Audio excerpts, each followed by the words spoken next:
Welcome to 6 TV. వచ్చే ఏడాది జరిగే ఛాంపియన్స్ ట్రోఫీకి ఆతిథ్యం ఇవ్వనున్న పాకిస్తాన్ క్రికెట్ బోర్డు పీసీబీ మ్యాచ్లన్నిటినీ స్వదేశంలోనే నిర్వహించాలని గట్టి పట్టుదలతో ఉంది. హైబ్రిడ్ మోడల్లో మ్యాచ్ల నిర్వహణను కొట్టిపారేస్తుంది. ఈ నెల 19 నుంచి 22 వరకు కొలంబోలో జరిగే ఐసీసీ వార్షిక సదస్సులో హైబ్రిడ్ మోడల్ కు సంబంధించి ఏవైనా ప్రతిపాదనలు వస్తే వాటిని వ్యతిరేకించనుంది. ఈ మేరకు పాక్ కు చెందిన జియో న్యూస్ ఓ కథనం వెలువరించింది. ఆ కథనం ప్రకారం ఛాంపియన్స్ ట్రోఫీ కోసం టీమిండియా తమ దేశంలో పర్యటించేందుకు నిరాకరిస్తే 2026లో శ్రీలంకతో కలిసి భారత్ నిర్వహించే T20 వరల్డ్ కప్ లో పాల్గొనబోమని పీసీబీ హెచ్చరించింది.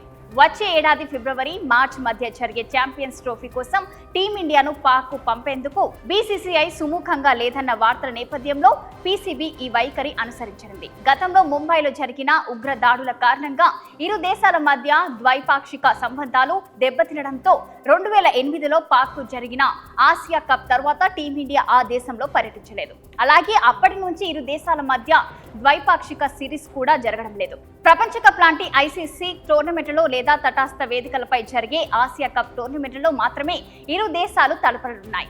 వచ్చే ఏడాది పాక్ లో జరిగే ఛాంపియన్స్ ట్రోఫీలో తమ మ్యాచ్లను తటస్థ వేదికలపై ఆడేడా హైబ్రిడ్ మోడల్ ను అమలు చేయాలని ఐసీసీని కోరుతామని బీసీసీఐ ఇటీవల సంకేతాలిచ్చింది. గతేడాది పాక్ నిర్వహించిన ఆసియా కప్ కోసం ఆ దేశంలో టీమిండియా పర్యటించేందుకు బీసీసీఐ నిరాకరించడంతో చివరకు హైబ్రిడ్ మోడల్ ను అనుసరించాయి. అయితే దీనివల్ల పాకిస్తాన్ సెమీఫైనల్స్ నిర్వహించే అవకాశం కోల్పోయింది. అందుకే వచ్చే ఏడాది జరిగే ఛాంపియన్స్ ట్రోఫీని పూర్తిగా స్వదేశంలోనే నిర్వహించాలని పీసీబీ పట్టుదలగా ఉంది. ఇలాంటి మరిన్ని లేటెస్ట్ అప్డేట్స్ కోసం చూస్తూనే ఉండండి 6 టీవీ.